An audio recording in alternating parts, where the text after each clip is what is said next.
Excelentíssimo senhora presidente, senhores deputados, senhoras deputadas,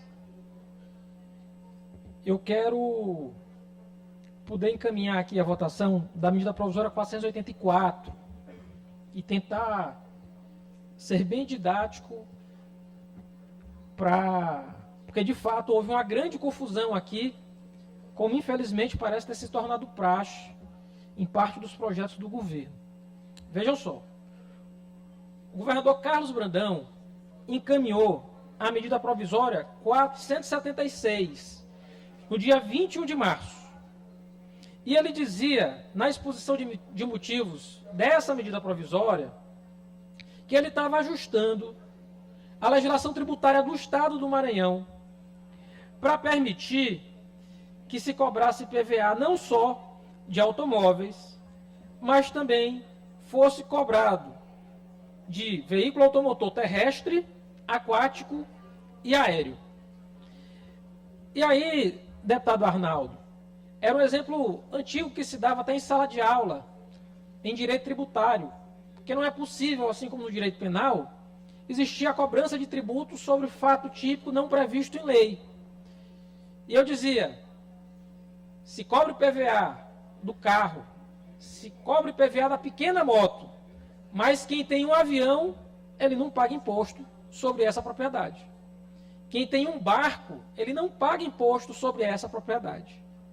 Obviamente, durante décadas, se falou no direito brasileiro que era uma medida de injustiça. É uma óbvia medida de injustiça. Porque a legislação tributária brasileira permitia que se cobrasse muito de quem tinha pouco e se cobrasse nada de quem tinha muito. Porque quem tem um avião, quem tem um grande barco, obviamente, existe o que no direito tributário se chamava de fato signo presuntivo de riqueza. Eram pessoas ricas e que não eram tributadas pelo Estado brasileiro.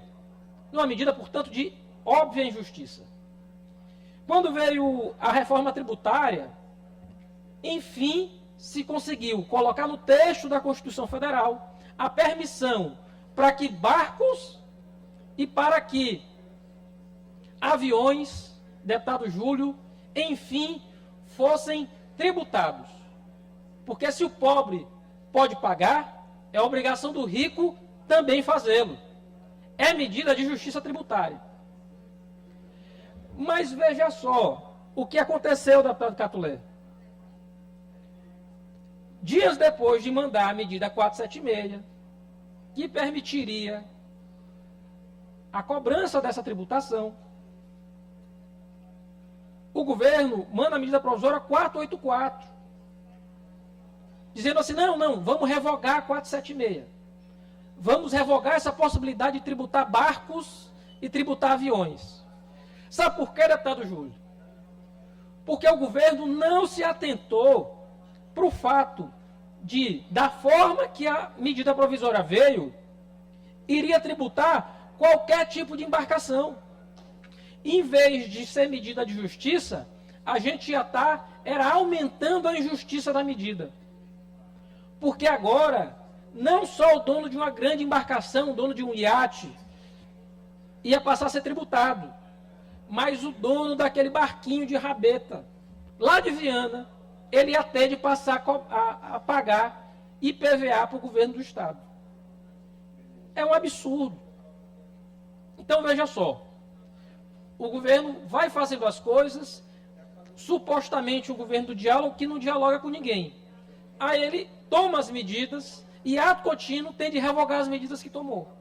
Então, o que a gente está votando aqui hoje é a revogação dessa permissão. É a medida 476, que permitia a tributação sobre barcos e sobre aeronaves. E agora a medida provisória 484, que revoga a medida provisória anterior. Mas é importante dizer até, deputado Neto, porque tem uma discussão técnica. Como a medida provisória, em sendo aprovada, ela não chegou a mudar a legislação, existia no Código Tributário Estadual a permissão para isso, ainda que não houvesse previsão constitucional. Então a gente vai estar repristinando uma lei inconstitucional, apenas que para para que fique claro nesse ponto. Ao revogar a medida provisória, a gente vai estar repristinando a lei inconstitucional. Mas eu quero aqui defender, ao fim e ao cabo, a aprovação da medida provisória do governo, a 484, até para que se faça as coisas da maneira correta e sem nenhuma medida de injustiça. Porque na revogada 476 já havia uma emenda do deputado Rodrigo para tentar corrigir essa injustiça, para tentar que os pequenos embarcações não fossem tributadas. E agora eu faço o pedido para a Casa que aprove a 484, mas com destaque do deputado Rodrigo Lago.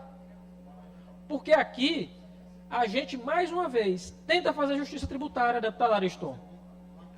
Porque ao tempo em que a gente revoga essa permissão para tributar aeronaves e tributar embarcações, que de fato há uma grande complexidade em todos os estados da federação, inclusive com posição do CONFAS a esse respeito, mas a gente pode ter a condição de trazer justiça tributária para que quem tem uma pequena moto, ele seja isento do IPVA.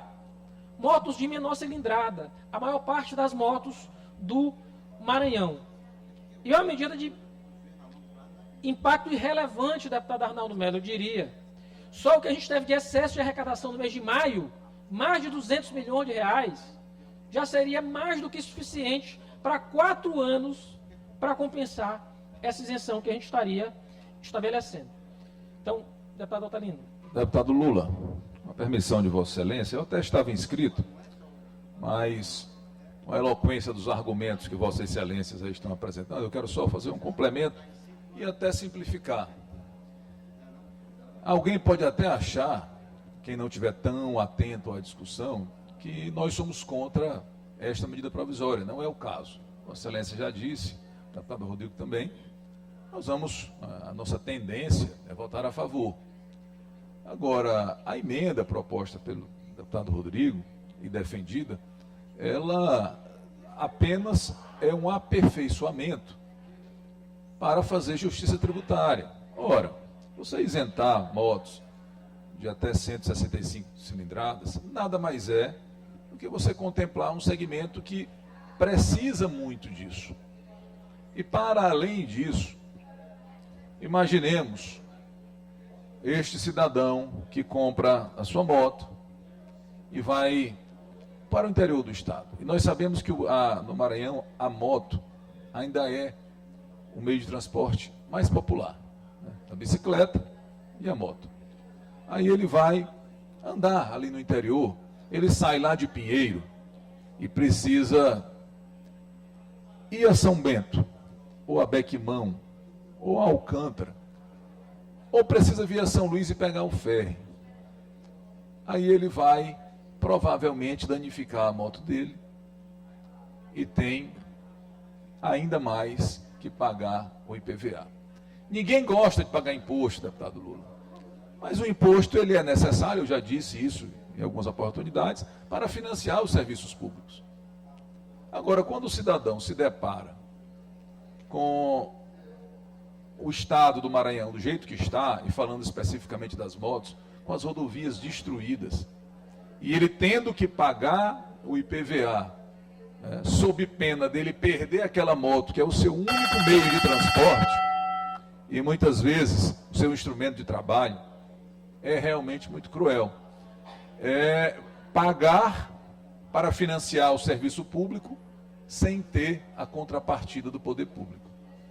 Então, o apelo que faço, não ao governador, porque este já demonstrou que não tem sensibilidade, senão teria enviado para cá um projeto de lei, que nós inclusive apresentamos um projeto de lei em conjunto, pedindo para zerar o ICMS de alguns itens da cesta básica, mas a bancada do governo, esse projeto aqui, não creio que por ser proposto por um deputado, por alguns deputados que não têm, digamos assim, afinidade com o governo, ou que ousam questionar e criticar o governo, não creio que por isso deixarei de apoiar. Faço um apelo à bancada do governo, finalmente, à sensibilidade do deputado Neto Evangelista, que lidera a bancada governista, para que aprovemos essa emenda. Ela apenas vai promover justiça tributária e vai mostrar que esta casa, que é a Casa do Povo, tem a sensibilidade para fazer o aperfeiçoamento em determinadas propostas do Executivo para beneficiar a população. Grato pelo espaço, deputado Lula.